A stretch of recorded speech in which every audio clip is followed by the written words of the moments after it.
In September of the year before last, an alien suddenly appeared in front of a driver in Shizuoka City who was driving a truck on a mountain pass on Route 30, leading to Uno Port in Okayama Prefecture.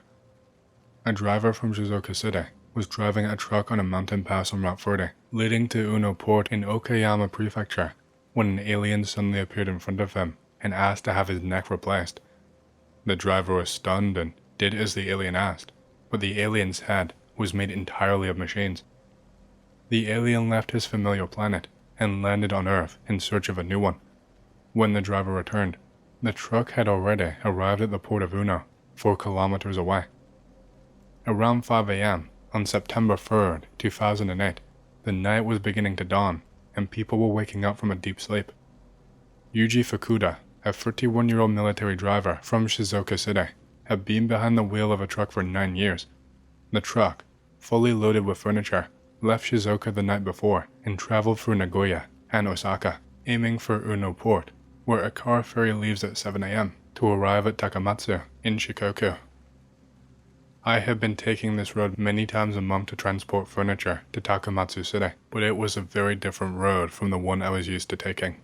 But after all this time, we were tired from driving for so long. The sound of the other cars passing by sounded like a distant ringing in my ears. We were almost at the Uno Port, where the car ferry would depart in a few minutes.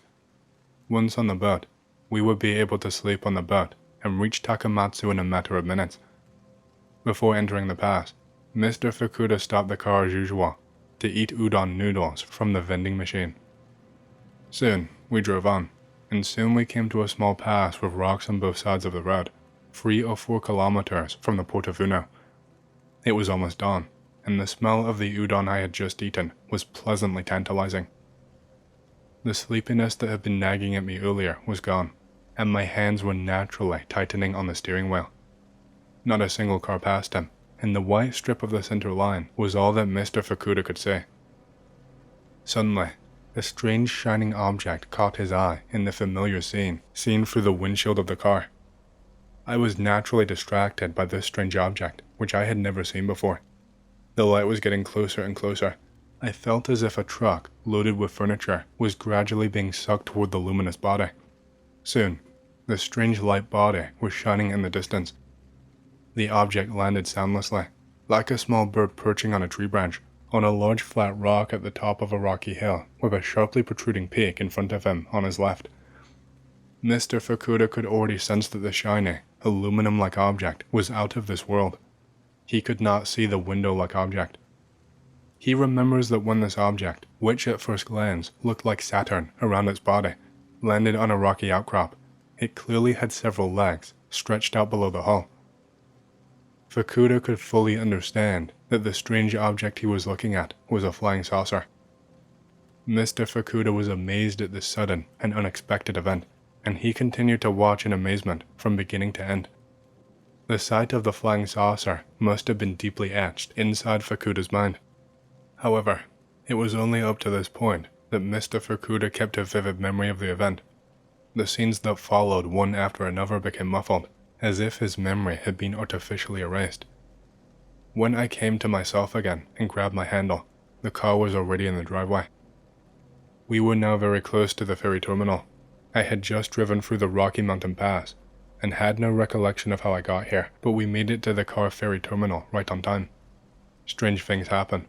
I wondered what I had been doing during the blank time when my memory was gone, and Fukuda was still not there after we boarded the car ferry. He was going to board the ferry to arrive at Takamatsu at 7 a.m., so there was nothing strange about the time of the ferry ride. So the time he lost his memory would have been about 20 minutes at most. Even so, I am amazed that I made it this far without an accident. It is a strange thing to think back on, but I wonder if I was dreaming.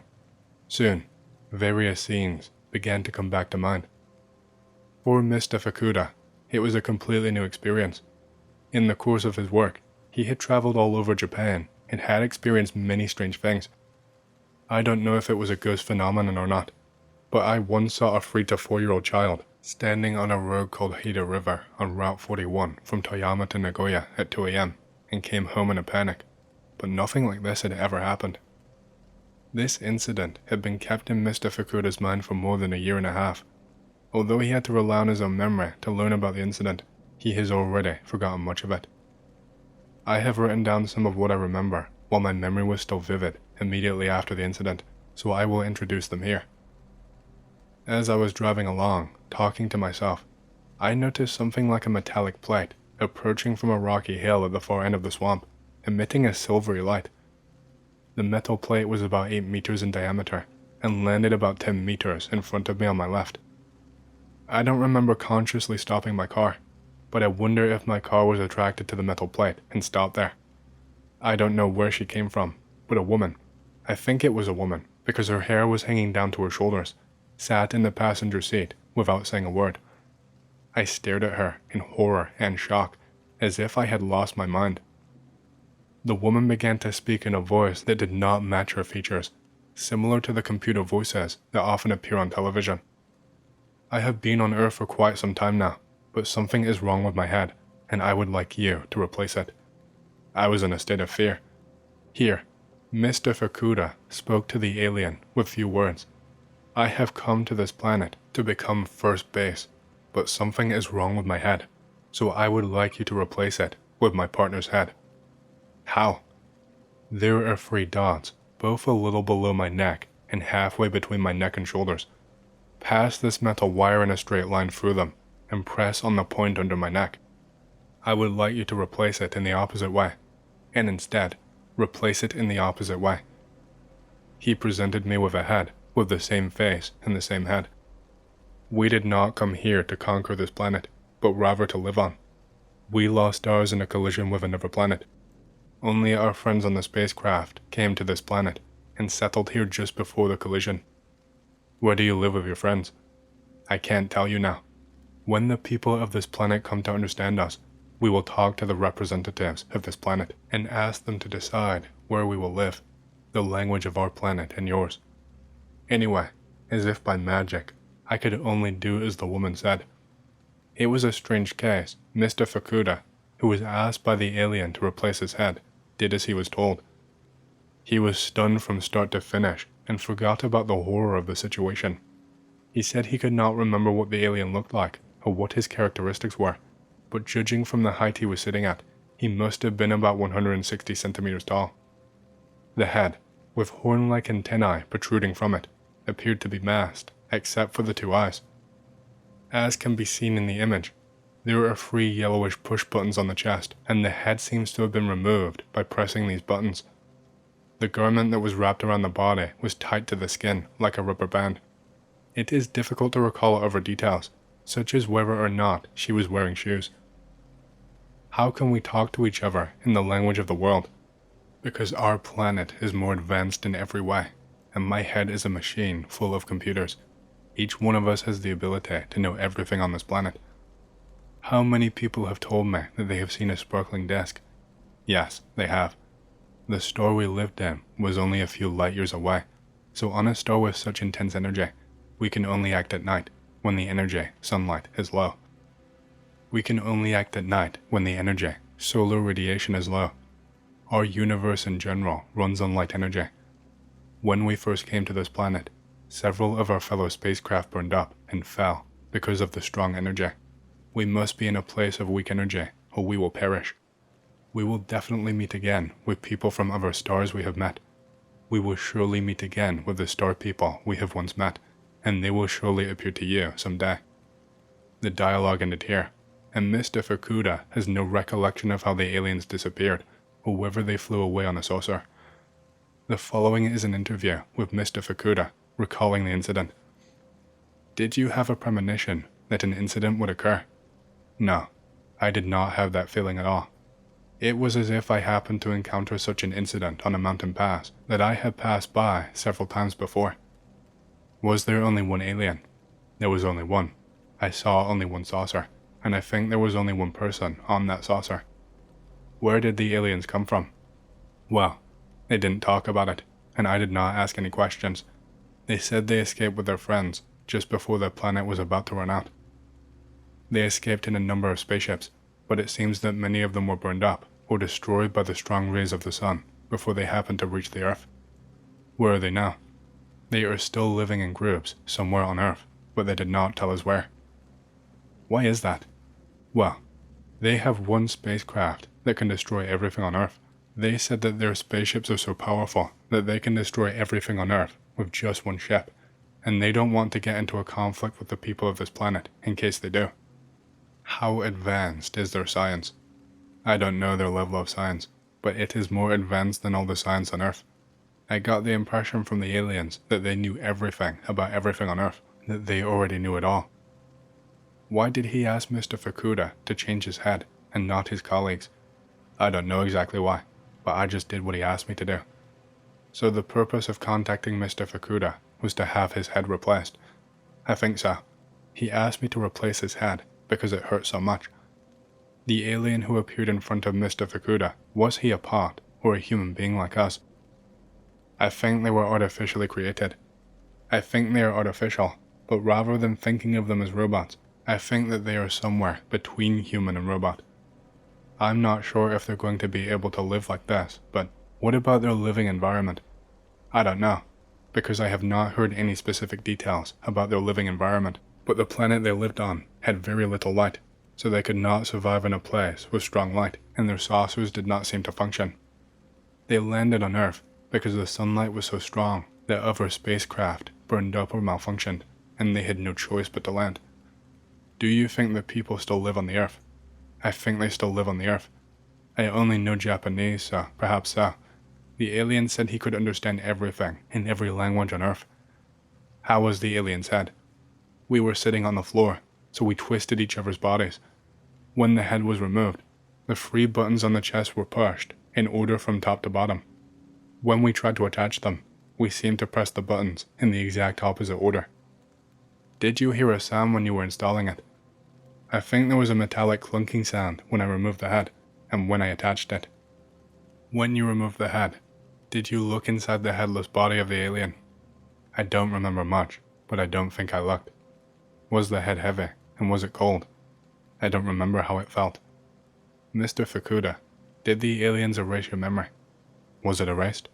I have never thought about that before. Did the aliens choose you to make contact with him? I think I met the aliens because I happened to pass through that pass. I don't think that I was specifically assigned to him. Did he contact anyone other than you? I don't know. I did not ask him that, but he said he would see the person that he met once again. Did you see any signs that they are? I don't know. I have not heard anything. Did you see him again? I think I saw him a few months after this incident while driving a truck in Mitsubishi, Okayama Prefecture, but I did not talk to him. What about the propulsion of the disc? I didn't ask, and the aliens did not want to seem to say any more than they had to. What about the age of the aliens? I don't know about their age, but they did speak about some words that sounded like units of time. I think he said something like Ichirui. How long does that correspond to? How long is it? I don't know, but I think he said that after he came to the Earth, he became Ichirui. What was the attitude of the aliens towards you? It did not feel friendly. I was not friendly, he said, and I was not friendly at all. I asked a couple of questions, and I think they were answered. Were the alien friends or also the same appearance? I don't know. I have not met the others. I've heard that they don't like conflict. Are they pacifists? I think so. I don't think they will attack the Earth or Japan. Did he have a message for the people of Earth? I don't think there were any messages for the people of Earth. You met with the alien for about 20 minutes. How is it possible that the truck was still near the car ferry stop as scheduled? I was not aware of that. I myself was wondering about that. When I came back to myself, I was driving normally. Is it impossible for aliens to change their heads by themselves? I don't know. I think he was asking for help because his entire head was made of a machine that had malfunctioned and he could not replace it by himself. I think he wanted me to help him. When I pulled up the head and removed it, he already had a head exactly the same in both ends. Mr. Fukuda's wife said this. My husband said, I was so excited to come home. My husband said, I talked with an alien today, or I changed the alien's head, and when I came to, I was very close to a ferryboat pier. I thought he was finally losing his mind from exhaustion. I thought he was going crazy with exhaustion. It came out of nowhere, and both kids laughed, as did I. We just let it go. Later, my husband published it in the company newsletter, which he edits himself, and the people at work laughed too. After that, he was the same as my husband always is. After the incident, according to Mr. Fukuda, there was no change in his mental or physical condition, and he has no particular interest in UFOs. He clearly affirmed the existence of aliens and emphasized the possibility of being contacted by others. He also affirmed the possibility of a group of his fellow aliens leaving the Earth and migrating to another planet. Hey, hope you've enjoyed the story so far. If you want to hear more, make sure to subscribe, like the video, and leave a comment because it lets YouTube know you like the content and helps more people to see these videos. My next big goal for the channel is 100,000 subscribers, and as a celebration, I will be doing a Q&A video once we hit that goal. Thank you, and back to the stories. I've seen In the Woods a lot on K, so this is a relief, but here is mine. I was like 12 to 14 at the time. I don't quite remember. And I was fucking around with a friend that lived near some family when I go visit that family member, divorced if wondering. It was around dusk though. Me and friend fucking around, doing kid/teenage shit. It was getting dark, but neither of us had curfews because our families were quite relaxed despite the bad neighborhoods. We will call my friend Jim for privacy. Jim and I were fucking around the sidewalk going to a liquor store to get some munchies and shit, and hopefully score some bootleg games, as we knew a guy on the way there that sold bootleg shit. We noticed it was quiet as we approached the alley behind the supermarket. It was a bit of ways away from the guy that would normally be in. Jim and I got a bit spooked by this. No sounds, no dog barks, just the occasional hum of some traffic passing by. Note, it was about 8 to 9 p.m. and summer, so the sun set by now. I was telling Jim not to go in, as I felt something was off here. Jim said quit being a wuss and convinced me to go in with him. Go in the alley with Jim, looking for the bootleg guy. No fucking sign of bootleg guy anywhere, hair standing up on my back. Jim is unfazed as we leave the alley behind the supermarket. I look back in the alley and I swear I felt some eyes looking at me, like laser beams on me. Tell Jim about it. He says that we should move on. Keeping walking to the liquor store, as the supermarket is closed by now, and Jim and I both knew the clerk, and he gave us some good prices. We approach an old rundown house along the path on the side streets that we always took. Jim has a sudden boner to explore it. Why, man? Why? We get into a small debate whether to go in or not. Jim wants to. I just want to get some soda and some chips. Jim goes in. I sit for a few seconds before going in with him. The house is an old boarded up 2-story house with a large yard and lots of fucking mice and cats. Me and Jim are looking around. It's full of random shit that an old lady would have. Fucking cat ladies. Note, the house has been like this since before Jim was born. I notice an old cigar box and go to it. Jim is doing whatever. I open the box and find an old pipe and some tobacco and other smoking-ish things. Mentioned to Jim I look like some old man with a pipe that I prop near my mouth. Stupid laughs. Jim continues fucking around when the feeling we got from the alley soon dawns on us, and we both feel it. Jim notices it's all quiet and tells me, "No shit, bonerhead. I said I felt this in the alley." We shrug it off and move upstairs. Nothing much interesting upstairs besides a few decayed beds and crack addicts' leftovers. The feeling soon intensifies as we walk back downstairs. Jim is a bit freaked out by this.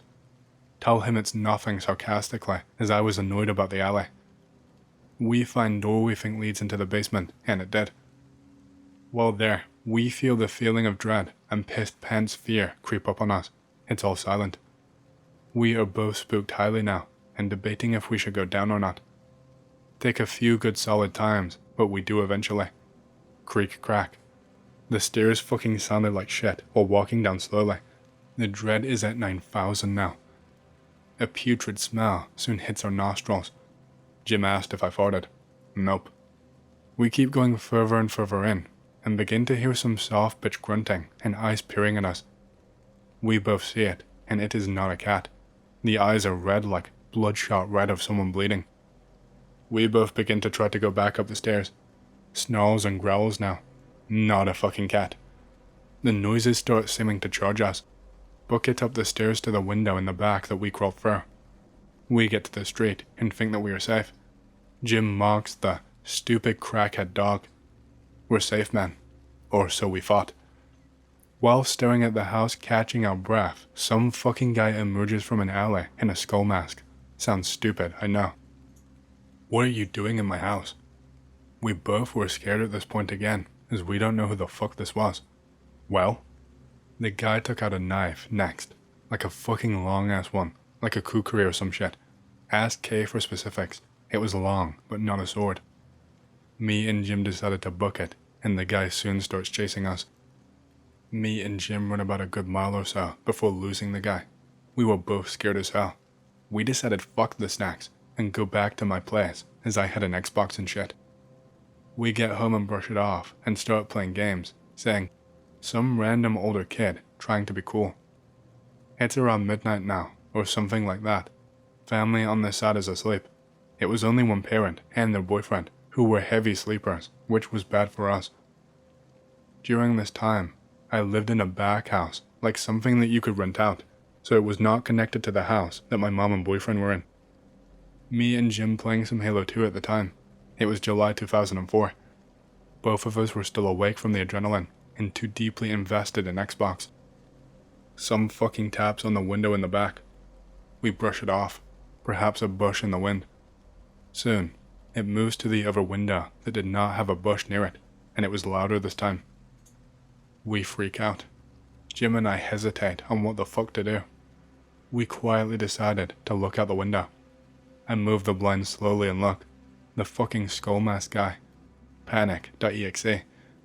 Jim screams loudly and drops the controller. The knob to the door starts rustling, and the guy starts to try to kick it in when he realizes it is locked. Jim and I panic loudly, and we had no phones in there. Jim grabs an old bat that I had to use for baseball. The guy started moving around, trying to get in. My windows had bars on them, but you could fit your hand in, and I only had two that I kept covered most of the time. The guy kept this up for a while, before it goes quiet. Is it clear? Jim shrugged as I asked. Both of us panicked. Suddenly, a rock through the window in the back.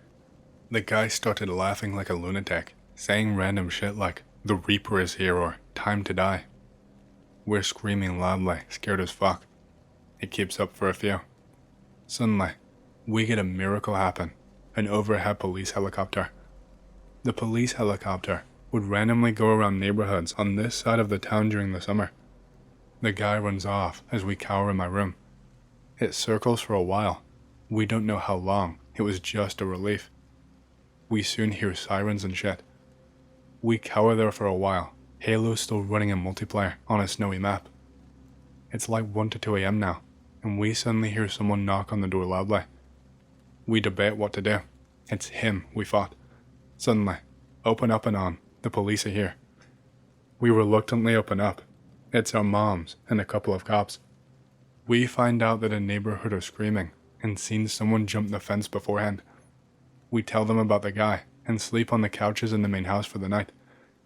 I go home the next day to my other parent as I had school the day after. That night, there was a news report of some guy robbing a chain of stores and cops found his shit in that old house basement. Guy was never caught and most likely fled somewhere. Jim and I are dumbfounded a bit. So, that is my story. Me and Jim still talk about it to this day, wondering what if we found the loot and took it. It could have bought us some free 60s, etc.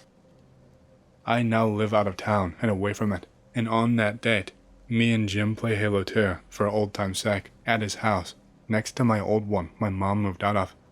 So X, how is my experience in a city? Be me, 21 years old, 27 now. Every June, buy fireworks in Pahump and V, and drive them home to CA to sell for a profit. Around 1 a.m., driving on the 127 to Baker. There is no other cars on the road, almost full moon, listening to ambient trance, dash and stereo light low.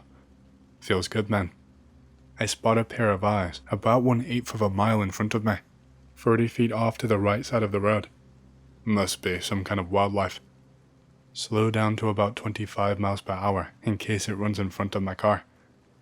As I get closer, I can see it's some kind of quadruped, but I can't really make out what kind of animal. It suddenly starts running towards the car.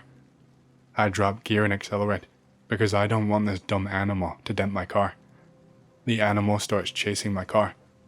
Mid-sprint, it stands on its hind legs and starts running like a man. Oh hell no.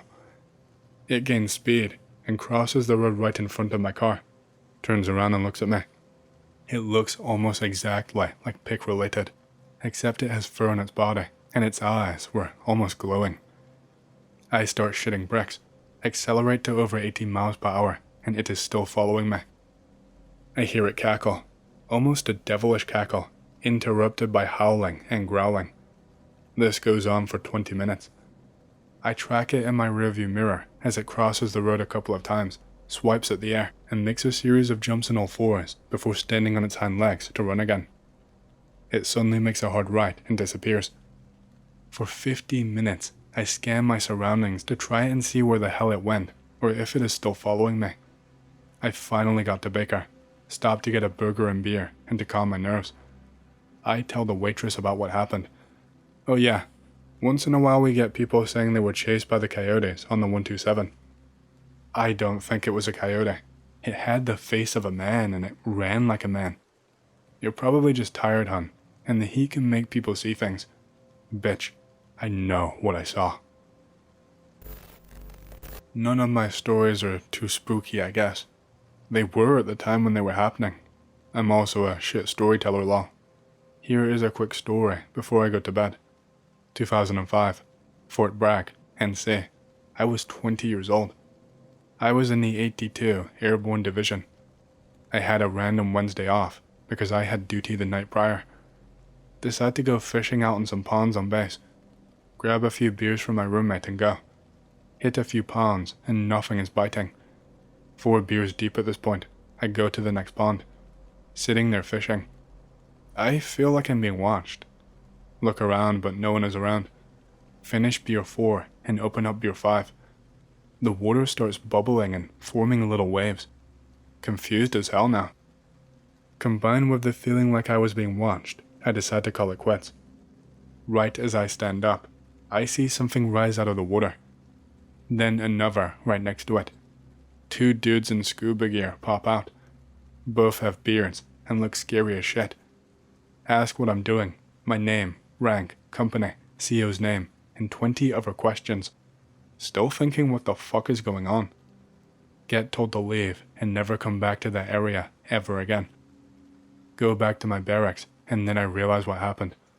The guys were most likely Delta Force and I got a little too close to their compound. I saw those 2 guys the following week quite a few times. Maybe they were following me, or maybe it was coincidence. I have a story from when I was in basic training. Not paranormal, but at the time, I was shitting myself. 2003, Fort Jackson, South Carolina. I was 18, just out of high school. Joined the army, so I'm badass mentality. Battle buddy was 25-year-old skinny Mormon dude from Utah. Final field training exercise, second night.